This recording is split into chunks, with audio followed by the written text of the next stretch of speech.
நேற்று நைட்டு ஒரு மணி இருக்குங்க. ஃபோனில் ஸ்க்ரோல் பண்ணும்போது ஒரு வீடியோ பார்த்து அப்படியே மெய் செலுத்துருச்சு. அதை உங்களுக்கு காட்டணும் போல தோணுச்சுங்க. அதான் எடுத்துகிட்டு வந்தேன். அதை பார்க்குறதுக்கு முன்னாடி ஒரு சின்ன டிஸ்க்ளைமர். இந்த வீடியோவில் வைகோ வருவார். அவரை மட்டும் இருக்கதா நீங்கள் மறந்துடுங்க. ஏன்னா அவருக்கு எதுக்கும் பெரிய தொடர்பு இருக்கதா எனக்கு தெரியல. சரி, அதெல்லாம் இருக்கட்டும். வீடியோ பாருங்க. கடற்படை ஆயுதங்கள் கொண்டு வந்த போர் கப்பல் நின்று கொண்டிருக்கிறது. அதை தகர்க்க வேண்டும் என்று கருங்குறியாக வருகிறார். தங்கை உன் அக்கா தங்கையர் கண்ணி தோளிலே ஒற்றை மகள் வெடிமருந்துகளை மூடி வைக்கப்பட்டு 30 கிலோமீட்டர் கடலுக்குள் நீந்தி செல்கிறார். எவ்வளவு குடியிருக்கும், எவ்வளவு நடுக்கம் இருந்திருக்கும். ஒரு அடர்ந்த இருளுக்குள் தனியாக ஒரு மகள் தன்னந்தனியே கப்பலை நோக்கி நீந்தி செல்கிறார்.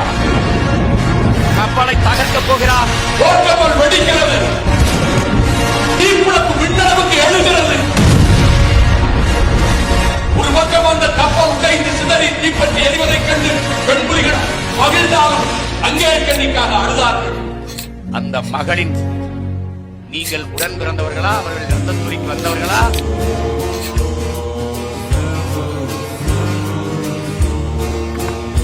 இப்போ வரைக்கும் சூப்பராக இருந்தா இன்னும் இந்த வீடியோ முடியல. கண்டினியூ பண்ணுங்க. என் பையன் போனாலும் போயிட்டு பாடியா போயிட்டு போகுது. அதுக்காக போய் தானே என் பையன் செத்தியா.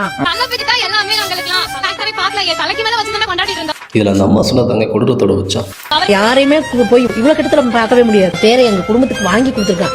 என்ன அதுக்கு நாங்க நஷ்டீடா எங்க குழந்தைய கொடுத்துருக்கோம். இதை அவங்க குடும்பத்தினர் தவிர்த்துட்டு வேற யாராவது சொல்லியிருந்தாங்கன்னா கண்டிப்பா மக்கள் கொந்தளிச்சிருப்பாங்க. விஜய் பக்கத்துல வந்து பாக்குறதுக்கு ஒரு சின்ன குழந்தை உயிரை தியாகம் பண்ணணுமா அப்படின்னு. ஆனா அந்த குடும்ப உறுப்பினர்களே அதை சொல்லும் போது என்னை மாதிரி ஆட்கள்லாம் உறைஞ்சு போயிட்டாங்க. அதான் இதை பத்திலாம் பேசும். இதை பார்க்கும்போது பழனி பாபான்ற போராளி ஒன்று சொன்னாரு. அதுதான் ஞாபகத்துக்கு பாருங்க. வீர கதைகளை படிங்கடா. சும்மா கூத்தாடி பெண்ணுக்கும் சீலகளும் ஜோபனுக்கும் சுத்தி தெரியாதீங்க. சொல்றது என் கடமை. கேட்டா கேளு, கேட்காட்டி நாசமா போங்கடா.